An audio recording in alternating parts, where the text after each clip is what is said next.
ururka lixaad guutada 18aad ee kumaandooska gorgor ee ciidanka xoogga dalka Soomaaliyeed ayaa deeqdan awraashina u qaybiyay 100 qoys oo ka mid ah dadka shacabka ee ku nool gudaha deegaanka Cado Kibir ee gobolka Galgaduud.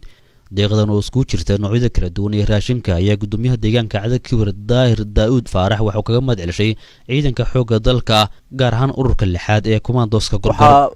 muhiimad gaar ah leh in la xusana mudan gacanna inay nagu difaacayaan gacanna inay nagu qoodinayaan oo aad u jeedaan inay gacanna ay raashin iyo maaragtay adeeg aan u baahana nagu siinayaan gacanna ay dhiig noogu shubayaan oo nagu difaacayaan oo maaragtay ay qolooyinkii sharwadayaasha ahaa ee al-shabaab saa ogtihiin halka ciidanka xoogga dalka Soomaaliyeed maanta uu raashin idin qaybinayo idinna difaacayo nimanka argixisada al-shabaab ceelasheenina way gubeen dadkeenina way afduubteen guryaheennina way gubeen shirkadihii iyo isgaarsiintiina way naga baabi'een saa ogtihiin marka koobaad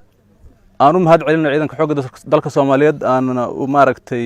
u duceyno waxaan leenahay ciidanka xoogga dalka Soomaaliyeed ha noolaado kor Allah ka dhigo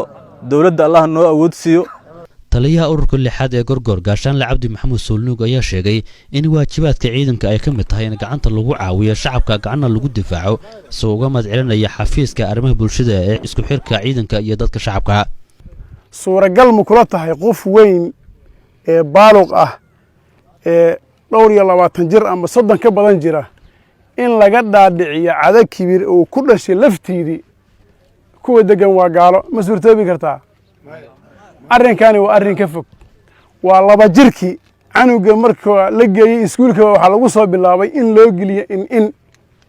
si loogu lumin lahaa diintiisi marka tii dagaalka iyo jihaadkii intaba walaalkay baa ka hadlay waxaan ku hadlayaan ku darayaa horta awlaada aan toosinna midda labaad waxaan leeyahay waxaani waa raashin ma ahin hay'ad waxay soo dhiibtay waa wax ciidanka xoogga dalka Soomaaliyeed gacantooda soo mariyay soo dhiibeen waana rajaynaynaa intaan in ka badan inay soo gaari doonaan waa wajigii labaadan u malaynaa halkan aan imaano maanta maalintii way iga farxad badan tahay Cado Kibir waxaan u malaynaa maalintii waxa joogtay 17 ruux oo gudoomiyaha u horeeyay maantana waa ka iyadoo biyo la cabananahayn wax shay lagu iibsado ama dukaan ama maqaayad furan aysan jirin sababtoo ah shilin Soomaaliya ma shaqaynayn waxa lagu iibsanayo waxay ahaayeen EVC ateenkii wax lagu iibsanayo haday qarxiyeen ee ceelkii biyaha laga cabi lahayn ka gubeen dadkaasi ma kula tahay inay nolol damba ka rajaynayaan ha ka yaabin xataa diin sal kuma leh. qaar ka mid dadka deeqdan ka faa'iideystay ayaa ciidamada ammaanka uga madcelisay deeqdan ay soo gaarsiiyeen. deeqda ciidamada soo gaarsiiyeen walaalaheen baan soo gaarsiiyay xoogga dalka Soomaaliyeed ha noolaadeen weligood ba jireen anu ciidanka kamid ah jiray samana soo maray waxaa ugu daran u xigtay inaan naf ka doono caleen arugnay ana aduu waa soo maray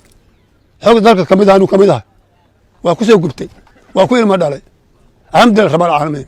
hadda weesha yaryar oo hadda soo baxay iyo dawlad cusubna waxa leeyahay noolaada. deegaanka Cado Kibir ee gobolka Galgaduud waxa qayb uu ka yahay deegaanada ay ku sugayeen ciidamada kala duwan ee dawladda federaalka iyo kuwa dadka deegaanka kuwaas oo aaga deegaanka dagaal adag kula galay xubnaha ka tirsan dagaalamayaasha al-shabaab waxaana deegaankan qayb uu ka ahaa deegaan kacdoon xoogan dadka shacabka ay ka sameeyeen isla markaasna ay ku doonayaan in ay iskaga difaacaan dhibaatada ay kala kulmayeen al-shabaab.